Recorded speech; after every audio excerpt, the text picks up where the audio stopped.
আমার এক কাস্টমার ভাইয়ের হঠাৎ হাত থেকে পড়ে গিয়ে ডিসপ্লেটি নষ্ট হয়ে যায়। তখন আমার কাছে নিয়ে এসে বলে যে ভাই ভিভো ফোনের একটা ডিসপ্লে লাগিয়ে দেন। তখন কাস্টমার ভাইকে বললাম যে ভাই কিছুক্ষণ সময় দেন, ডিসপ্লে লাগিয়ে দিচ্ছি। তখন আমরা ফোনটি হাত থেকে নিয়ে এবং আস্তে আস্তে খুলে এবং আমরা ফোনটিতে একটা ক্রাউন কোয়ালিটি একটা ডিসপ্লে লাগিয়ে দিলাম। লাগানোর সময় আমরা কাস্টমার ভাইকে আমরা চেক করে দিলাম যে ডিসপ্লেটি ওকে আছে কিনা এবং একুরেটলি কাজ করতেছে কিনা। তখন কাস্টমার ভাই চেক করে বললো যে ভাই ফোনটি ডিসপ্লে ওকে আছে, আপনি সুন্দরভাবে লাগিয়ে দেন ডিসপ্লেটি। তখন আমরা সেই ফোনটি আমরা আগের মতো আমরা ফিটিং করতে লাগলাম।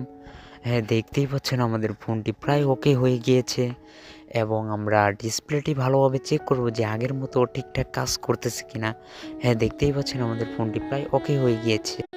আমার এক কাস্টমার ভাইয়ের হঠাৎ হাত থেকে পড়ে গিয়ে ডিসপ্লেটি নষ্ট হয়ে যায়।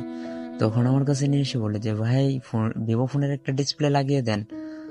তখন কাস্টমার ভাইকে বললাম যে ভাই কিছুক্ষণ সময় দেন, ডিসপ্লে লাগিয়ে দিচ্ছি। তখন আমরা ফোনটি হাত থেকে নিয়ে এবং আস্তে আস্তে খুলে এবং আমরা ফোনটিতে একটা ক্রাউন কোয়ালিটি একটা ডিসপ্লে লাগিয়ে দিলাম।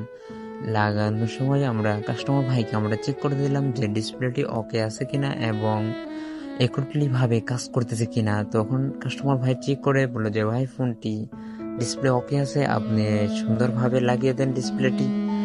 তখন আমরা সেই ফোনটি আমরা আগের মতো আমরা ফিটিং করতে লাগলাম। হ্যাঁ, দেখতেই পাচ্ছেন আমাদের ফোনটি প্রায় ওকে হয়ে গিয়েছে এবং আমরা ডিসপ্লেটি ভালোভাবে চেক করব যে আগের মতো ঠিকঠাক কাজ করতেছে কিনা। হ্যাঁ, দেখতেই পাচ্ছেন আমাদের ফোনটি প্রায় ওকে হয়ে গিয়েছে।